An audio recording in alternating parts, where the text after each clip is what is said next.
volám sa Klaudia a práve som skončila vysokú školu ekonomickú. Mám 25, diplom v ruke a pocit, že svet mi leží pri nohách. Vždy som bola tak trochu snílek, ale realita ma dobiehala rýchlo. Mala som predstavy, že si po ukončení školy nájdem prácu bez problémov a i hneď. Jediné, čo som zatiaľ našla, sú len amatérky.sk. Túto ponuku som ale neprijala. Mám predsa vysokoškolský titul, nie som žiadna amatérka. Pomyslela som si. Hľadanie práce nebolo jednoduché, no dnes som mala šťastie. Pracovný pohovor dopadol nad moje očakávania a ja som konečne mala pocit, že môj život naberá smer. Mala som pocit, že sa veci začnú uberať k lepšiemu. Chodenie po pracovných pohovoroch mi nevadilo. Problémom začínala byť moja finančná situácia. S frajerom Marekom sme spolu už 3 roky. Býva v malom meste s rodičmi pol hodinu od môjho bytu. Je to celkom otravné, chceli by sme už bývať spolu, no náš finančný stav nám to momentálne nedovoľuje. Možno je to aj kvôli tomu, že Marek väčšinu výplaty pretočí na automatoch. Bodaj by to s tým pohovorom vyšlo dobre, s mojím príjmom by už nebol problém, aby sme s Marekom bývali spolu. Určite by nám vyšlo aspoň na garsónku vedľa Slovnaftu. Nemám auto, takže keď som sa rozhodla, že večer pôjdem za ním, musela som si zavolať taxík. Nebolo to prvý raz, ale tentokrát som z toho mala divný pocit. Niečo ako keby predtuchu. Možno to bolo len nadšenie z pohovoru, pomyslela som si. Nevedela som to vtedy pomenovať. Šofér taxíku prišiel presne na čas. Staršia modrá Škoda Octavia, za volantom muž v stredných rokoch s prenikavými očami a drsnými rukami. Vyzeral obyčajne, ale niečo v jeho postoji ma znervózňovalo. Cítila som z neho divnú auru, no našťastie som pri sebe mala svoj ametistový kryštál ochrany. Na jednej strane som sa cítila nesvojo, no na druhej strane bol celkom môj typ. Pri nastupovaní do auta sa na mňa usmial potmehúckým úsmevom. Jeho úsmev ma hrial až do momentu, keď som si všimla, že mu chýbajú 2 vrchné zuby. Kam to bude, slečna? Spýtal sa šušľavo, keď som si zapínala pás. Do Malaciek, prosím. Prikývol a zapol taxameter. Len čo sme sa dostali na hlavnú cestu, uvidela som značky upozorňujúce na obchádzku. Hlavná cesta bola uzatvorená z dôvodu rekonštrukcie. Cesta bola rozkopaná a my sme museli ísť cez les po starej zabudnutej trase. Nebolo mi to práve po chuti, ale nemala som na výber. Nebála som sa, že by mi niečo urobil. Vždy pri sebe nosím slzný sprej a príborový nožík. Taktiež som prednedávnom absolvovala 2-kilometrový maratón v Giraltovciach, takže by som mu určite utiekla, kebyže príde do tuhého. Ticho v aute bolo ťaživé. Taxikár mal pustené rádio Regina, ale signál bol slabý a z reproduktorov sa ozývalo len šumenie.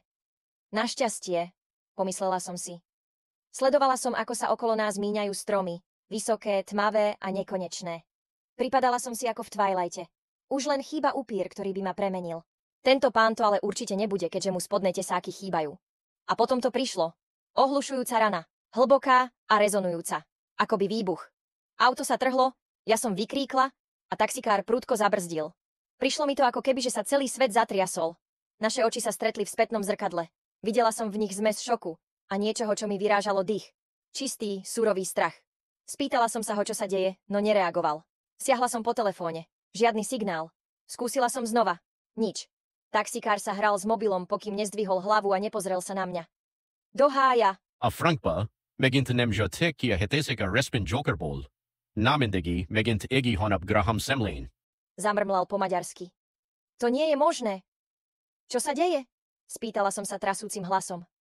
Pomaly si pretrel tvár a vzdychol. Podľa správ, Zem zasiahla obrovská katastrofa. Hovorí sa, že asteroid. Možno už zajtra nebude nič. Vyzerá to na apokalypsu.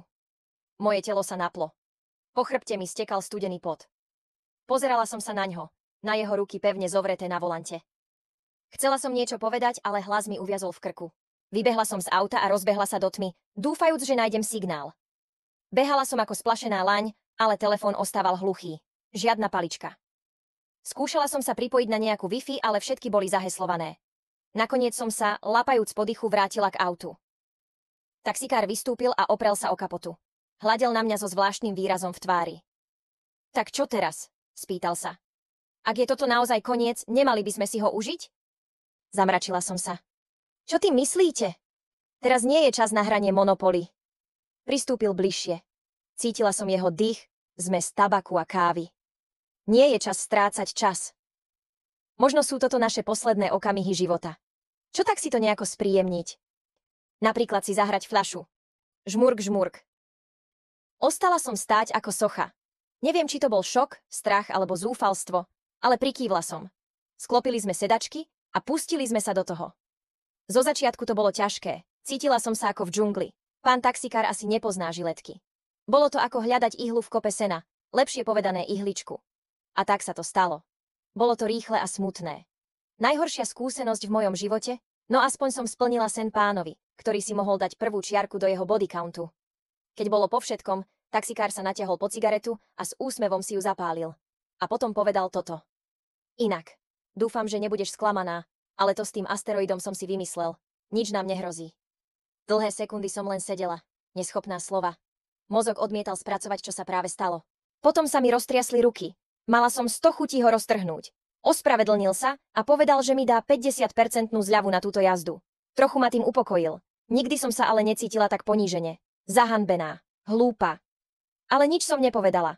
Len som ho sledovala, ako mení pneumatiku, ako keby sa nič nestalo. Keď vymenil pneumatiku, nasadli sme do auta a pokračovali v ceste. Po pár minútach som už mala aj signál, tak som pre istotu pozrela na moju TikTok For You page a nič s asteroidom som nenašla. Asi to bol fakt len výmysel. Povzdychla som si. O 20 minút neskôr ma vysadil pred Marekovým bytom. Nepozerala som mu do očí, keď som platila. Na záver si odo mňa vypýtal ešte Instagram, no nechala som si ho v žiadostiach. Potichu odišiel a ja som vošla dnu do Marekovho bytu. Marek si hneď všimol, že niečo nie je v poriadku. Deje sa niečo? Pokrútila som hlavou. Len stres z pohovoru. No ešte že, nie že mi budeš robiť aj ty nervy, zase ma porobil multispin joker. Dúfam, že si jedla doma, najbližší týždeň nejeme. Po tejto vete som radšej stíchla a išla dnu. V dverách ma objal a spýtal sa, či nemám požičať 10 eur.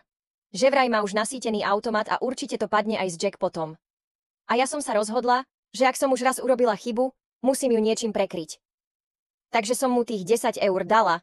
Naposledy som ho videla takého šťastného, keď na Fortune dávali 200 free spinov k registrácii. Keďže s taxikárom to moc nevyšlo, rozhodla som sa to prekryť Marekom a zatiahla som ho do postele. Toto už stálo za to. Keď som zaspávala, vedela som len jedno. Už nikdy v živote nesadnem do taxíka. Nikdy. Na budúce radšej pôjdem na bicykli alebo kolobežke. Nakoniec všetko dobre dopadlo, do práce ma zobrali a teraz už 3. rok vykladám tovar v nemenovanom supermarkete. Ten titul sa vážne oplatil. Čo sa týka Mareka, prehovorila som ho ísť na liečenie a skupinovú terapiu. Všetko sa zmenilo po tom, čo sme spolu začali bývať. Dala som mu jasné ultimátum, buď sa vylieči, alebo pôjde z garsonky preč.